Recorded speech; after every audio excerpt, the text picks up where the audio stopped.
Oh, I want to welcome you all here for a quick briefing from Visit Anchorage.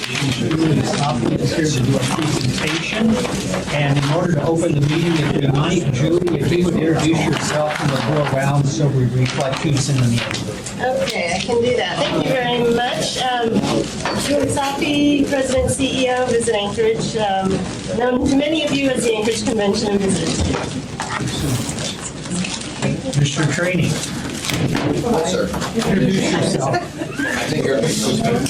Big train name, just sound like. Paul Waterman, Assembly. Cheryl Frasca, Assembly. Chris Birch. Ernie Hall, Assembly. Patrick Flynn. Ms. Sophie, the floor. What are these sidebar meetings? Would you I can't control it. just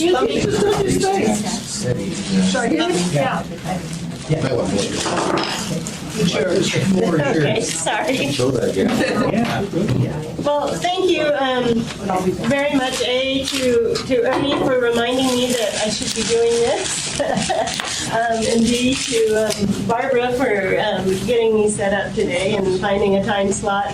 I'm very low-tech today. Sometimes I think I've come in here with a bunch of board members and staff, and today I just decided I'd come and have a chat with you. I did load you down with a bunch of materials, and we'll walk through some of that as part of how I'll relay the information that I want to share with you today. Today I decided in the half hour, and as I was putting these notes together, I realized the half hour will likely go very quickly. It always does. But I want to talk, obviously, about our marketing efforts and the economic impact of tourism on Anchorage, particularly this past year, and then also what we're looking forward during this current year for 2013.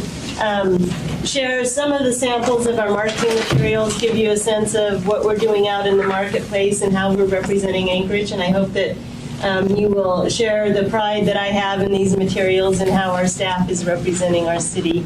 And then talk, as I said, a little bit about 2012, some of the challenges, the successes, some of the results that we're showing now that we're closing out the year, and also talk about 2013 and our expectations for tourism in our community.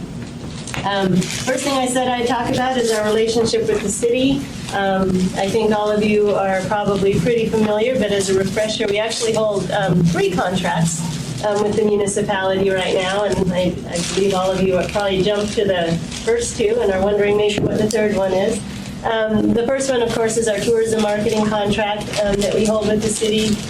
This is obviously our primary contract, our primary funding source, and very, very important to us. 33% of the bed tax that comes into the city, approximately, given some fees and penalties and a few adjustments here and there, is used for destination marketing via the contract that we hold with the municipality. It's a very common model for cities across the United States, and the intention is that with our success comes success for the whole city, and that we're growing that pool of bed tax that the city also shares in. And currently, our convention centers are funded through 1/3 of that tax as well. The second contract that we hold is convention center management. We do manage the Egan Center and the Denina Center on behalf of the city. We have chosen to take that management to a third-party contractor, which is SMG. It seems to be a very good model, seems to be working for us. There is no funding or economic benefit directly to Visit Anchorage for managing that contract. In other words, we don't get a commission or a fee for managing it. We do have a one contract person, one body that manages on our behalf, and that's Bill Dugdale. I think many of you know him and the excellent job he's done having oversight with SMG over the centers. But the reason that we took on the contract, and it was actually we asked and very much wanted the contract, is it's important for us to be able to control that booking calendar when we're working with national conventions many years out, to make sure that we can guarantee space to conventions, also so that we can manage the quality of service. There's nothing like going out and selling something and then not being able to control on the back end what kind of service and what kind of food quality and what kind of shape the buildings are in. So we also wanted to make sure that we could manage the service and the facilities, make sure that they were kept up to par with what we think they need to be to compete on a national level. And then the third contract I mentioned, contractor lease. We do have a contractor lease with the city for our office space in historic City Hall, which we're very, very pleased to still be occupying that building and to have our location downtown. And we think we're good stewards of the building. We think we're a good fit for that kind of fine block in downtown Anchorage. And we, of course, love the proximity right to the log cabin, which is one of our most visible features from an information perspective. Happy to say that our relationship on all fronts, I think, is very, very strong. We work with Debbie on our contract administration and also work with the mayor's office on special projects coming up, such as the USS Anchorage and getting ready for the centennial celebration. I feel like we are in a good space right now on all fronts. In fact, I should have mentioned the convention centers. We just had the municipal building inspector come through to take a look, and the Egan Center, which is now almost a 30-year-old building, got extremely high comments. Of course, the Denina Center is, believe it or not, what is it? It's 6 years old now. It still looks almost brand new. It's funny when we bring meeting planners in there and they say, "Oh, you must have just opened this." I'm like, "No, it's 6 years old." So we're very, very proud of how the facilities are holding up. We're pleased with the relationship with the city in making sure that Egan Center is up to par with the Denina Center. And this year, one of the big projects that will be coming through is replacement of the escalators at the Egan Center. And that was through a grant obtained by the municipality of Anchorage to accomplish that project. It was $1 million state grant. And we actually think that we'll be able to get those escalators, which are now out of compliance with code, up to code for well within that budget amount. So that will be happening, just to give you a heads up, this July and August. It's a 6-week project. We are closing down the Egan Center. A project like that is so disruptive that we can't have clients in the building. And we had enough leeway. We've been planning on it since about last August when we heard that the funding was approved, so that we've been able to either move business over to the Denina Center and then keep the rest of that space blocked out. You said they were out of compliance. I know I've written them both of them down. Is it just for the length of them? Or what? It's the width. Apparently, new code requires that a parent and child, if you have a child, that they should be able to stand side by side on the same step with a parent. So the width was an issue, and there were some other brush issues and a lot of technical issues, but that is the most explainable one. So we'll be able to increase the width of those within the space given there. The other thing that you'll see, which is a little unfortunate, but meeting code, is there that wall when you go down at the Egan Center, there'll actually be a wall, so you won't have the visibility that you have now into most of the lower level down there. But that will be a change that you'll see. So. Is that code driven? It's code driven, yes. Any questions on those contracts or, yes? Julie, I got an email from a gentleman who has a video service and provides assistance to clients who rent the Denina room. Yes. And he says that SMG is telling him they're going to have an additional fee because his rates are less than the preferred provider. Right. So what is that about? Yeah, and do you want to comment first, or do you want No, me to I answer want to first? get Ernie's attention so he calls on me eventually. I've got you. Yes, that is about, yes, we are adding some, what we're calling access fees to audiovisual providers who are using the centers. Oftentimes, or sometimes, we do have a preferred vendor. It's not an exclusive vendor. That vendor pays 40% of their revenue back to the center as an access fee or as a fee for being a preferred vendor in the centers. Other vendors have been able to come in the past, say you've got a gala dinner and they're used to working with this provider. They've been able to come in and not pay a fee to the centers. We kind of liken it to, this is the best example, that I have. If you have a mechanic working out of a garage and someone wants to bring their car in and bring their own mechanic in and not charge them for the tools, the utilities, the use of the building. And so we're just adding access fees so that people who are using the building, going into the control rooms, using some of the equipment that is already in the building, pay a fee for that equipment. It still is less than our preferred vendor is actually paying to the buildings. And so it doesn't even quite level the playing field, but it's very common. We had SMG actually go out and survey all of they have over 100 other convention centers that they work with, and this is the more typical model, and it's going to the bottom line of the buildings, and we don't believe that it's at a rate that is at all unfair to the vendors coming in, but it is new, and it is creating some pain and some heartache out there, and we're working with each vendor on a case-by-case basis. We've had several meetings with different providers. And of course, everything's negotiable at the end, and we will negotiate.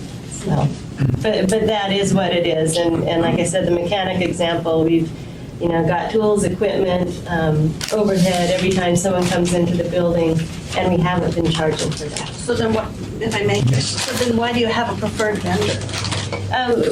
When the building was built, when it was under construction, and we learned the term value engineering, where many of the things that we wanted, we could not afford at the time. One of the pieces that was going to be very much lacking in the building was video equipment, screens, technology in general. We realized we couldn't afford it within the building contract, and so we went out at that time to see if there was a vendor who would bring the equipment. The requirement at the time, or the deal we struck, was IMIG, who is a preferred vendor, brought about $250,000 worth of equipment inventory into the equation so that we did not have to work that into our budget. By doing that, we were able to equip the building with what it needed to be a state-of-the-art, very sellable building. In return, they've got a contract. Now that contract, as our preferred vendor, can't remember if it's 14 or 15, I think it's 15 where that expires, and we will go out to bid. But any other vendor in town, at the time there were only 2 who bid on the contract who really had the depth and the ability to fund the equipment needs. But we will be going to bid. But we did make the decision at the time not to be an exclusive vendor, but to have a preferred. And what the preferred vendor really gets is they're on site in the building if someone's visiting and taking a look. So they kind of have an in as being the person that's ready to answer questions instantly if someone's in the building. And they are marketed by SMG when they're talking to meeting planners. They'll just say we have a preferred vendor, but there's many others in Anchorage that can also help you. So, I can speak to that, Ms. Fresca. Pardon? I've been in this kind of business, and it is a pain in the butt when you have a third-party vendor come in who is not familiar with the environment and try to operate using someone else's equipment. It's just much easier to use your preferred vendor if you done with it. Mr. Trainee? Ms. Sloppy can't say that, but I can. A couple of things. SMG, they manage Ben Boki. Do you guys deal with that one too? no, we strictly are a convention center contract. Then if you go out to msn.com/real estate, they've got America's top 10 tax-friendly cities. Anchorage is #1. So if you go out and print that, put it in Send it in, here. yeah. Because its top headline is Anchorage is #1 tax-friendly city. We have no sales tax. And as long as that's the way we're running it, let's make sure everybody knows it. And that certainly is one of the top points, especially when dealing with meeting centers.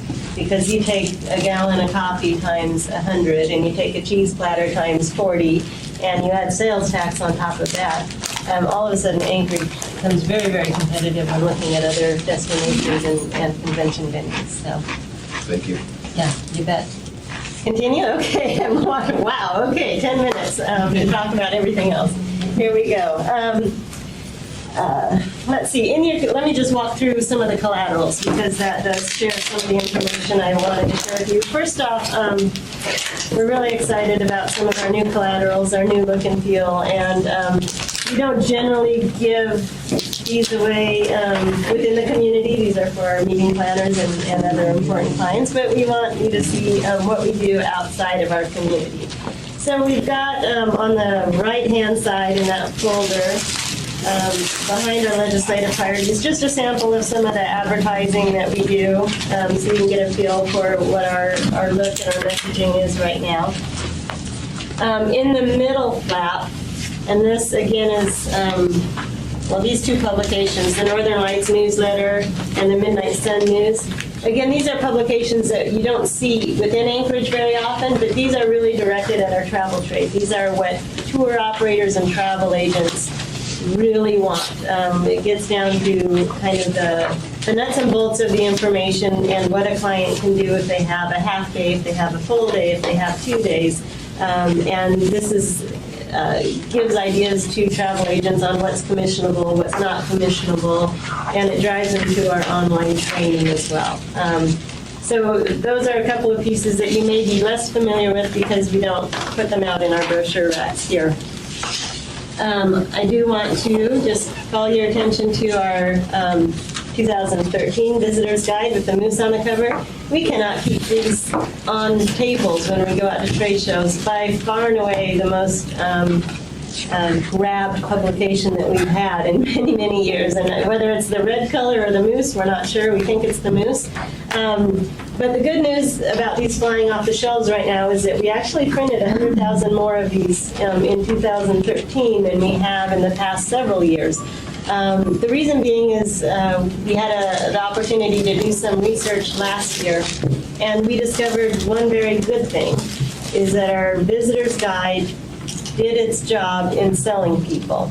And after they took a look at the visitor's guide, had a chance to thumb through it, potential visitors and visitors said, wow, there's some more things I want to do in Anchorage that I didn't know about, which is the goal of this guide, in addition to helping people while they're in Anchorage. The bad news that we found out is that in many, many cases, this guide was reaching visitors, potential visitors, too late. Because we were responding to requests. So they would write to us, email us, call us, and say, I'm planning a trip, can you send me a guide? We'd send them a guide, and by the time they got it, they maybe already had their plane reservations, their train reservations, their ability to add extra time. While they might be able to add some activities, their ability to add extra time, in many cases, not in all, was already gone. So what we have done this year is we printed 100,000 extra copies, and we have a very qualified mailing list through the state of Alaska. All 100,000 additional copies that we printed this year are going out to this list before they even get around to contacting Anchorage. In other words, the minute they contact the state, our information is being sent to them. And so we're hopeful that we're getting it to them enough time that they can actually not only look at it, decide they want to stay in Anchorage longer, but affect their plane reservations and such. I guess I just want to make sure, when you say preferred list, are we talking other chambers or tour group operators, or When I say, when you say this mailing list that we're getting out? it's through the state of Alaska. It's their mailing list. And who would you go to, like individuals? Or? Yeah, to individuals, yes. And they've got a database about 600,000 strong every year. And every year they do research on the back end. So every fall they go out to that same database and say, did you actually, you said you were thinking of coming to Alaska, did you? And very consistent over many years, 80% of those folks actually did travel. And what we've been doing in the past is waiting for them to get the state guide, and then through that they get our information and they contact Anchorage. Many cases, our opportunity was lost shortly after they got the state guide. So we're very excited about this, and we think we actually will affect 2013 summer travel. So Mr. Trini? Is most of this guide on the web? yes, it is. And it's interesting. A lot of the inquiries when people ask for this guide, they're doing it from our website. So people who are, they still want the printed guide. We've been talking for years that someday we won't have to print and we're actually printing more. So it's counterintuitive, but it's where we're at. Makes sense to me. Makes sense to you. Oh, okay, I've got 4 minutes now, so let me just see what, I guess, a couple of things. Luckily, we've got all of this in print so that you can go back and read. We had a very, very, very good year in 2012. We were up about 7%. These two little pieces tell you about the economic impact. But we booked about we held about 104.8 million in economic impact in our conventions last year, best year ever. 2012 bed taxes, best year ever. We were hopeful that we might surpass 2008, either last year or this year. It was last year, so we're very excited about that. 2013, talking to our members, our hoteliers, our tour companies, airlines, they couldn't be any more excited about what we think we're going to see this summer. Already looking at my early indicators on bed tax shows that through the end of February, we're probably up about 7% over the same time period last year. We budgeted 5% up, and I think that was what we had talked to the city about as well, in looking at what they could expect bed taxes to, or what you could expect bed taxes to do. And I think that 5% may again be conservative. One final. Mr. Flynn has a Sorry. question. If you want to just quickly wrap up, Julie, I'll come back to the finances in a second. Okay. Just one final thing. I talk about, we're expecting a good year with airlines, with cruise lines. We've got a new cruise company coming across the Gulf, NCL, which hasn't been with us for many, many years. We won't have the Amsterdam as far as a port call this year. They'll be back in 14 with just 4 calls. However, we are expecting more impact from the cruise lines this year. I have to say something about Icelandair in my last minute, only because we're very, very excited about this. We've been working with Icelandair for many years, and they made the announcement last year. They'll be coming starting this May. And there's just some good people, well, Iceland, that can't be a very big market for us, and yes, that is true. However, what we're very excited about is what this little picture says, and I'll pass this around. If you look in the background there, you see the route map for Icelandair. Icelandair is very, very well respected throughout Europe. What this route does through Iceland direct to Anchorage is it actually makes Anchorage easier, faster to get to than Seattle, Denver, and it's about a push for people traveling to Florida. And you look, this is 22 different European cities that will have this beautiful connection through Iceland onto Anchorage. And so this has opened up markets throughout Northern Europe, throughout Europe. And when we talk to tour operators there, they're very familiar with Icelandair and have great partnerships with Icelandair already. The markets that this opens up and the ease of access into Anchorage is extremely exciting. And international is really where, as a whole, across the nation, people are counting on the growth. So. Mr. Flynn and then Ms. Gray Jackson. Good to see you, Julie. Thank you for coming. When you're speaking of the finances, how are the reserve funds for the convention centers doing? They're doing very, the finances for the convention centers, everything is ahead of schedule. The capital reserves funds are being filled. The operating reserves fund is full.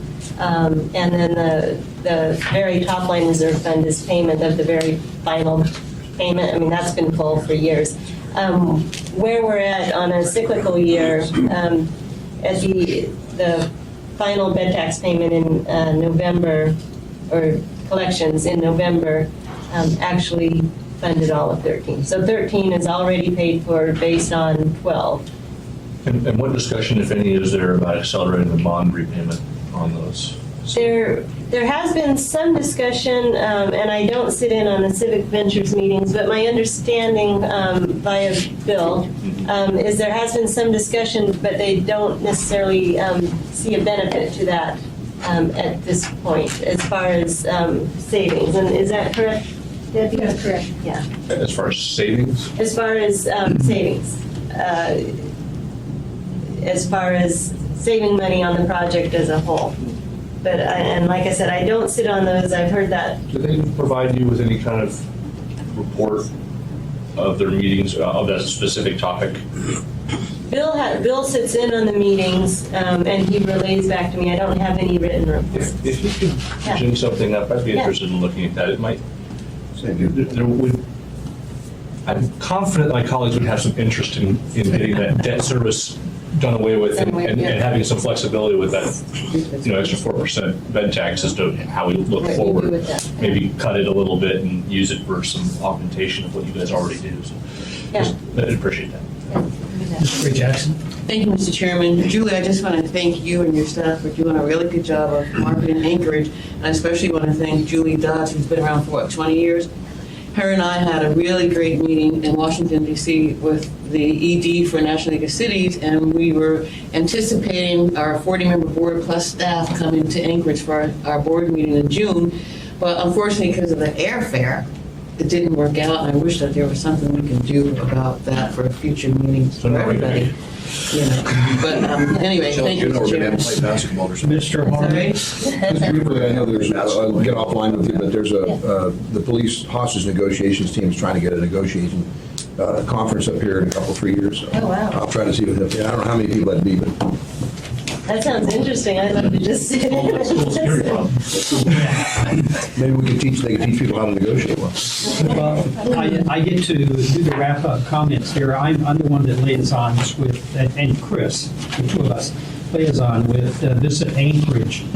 And I'm going to tell you, as I shared with you last year, the staff is above reproach. It's one of the most professional groups that I see out there working with, and the board the same way. The diversification of that board, diversity of it, as well as their participation is first rate. So it continues to be a great organization and doing a really good job for our community. So thank you very much. Thank you very much. And as you can tell, Julia, of course, is beyond question.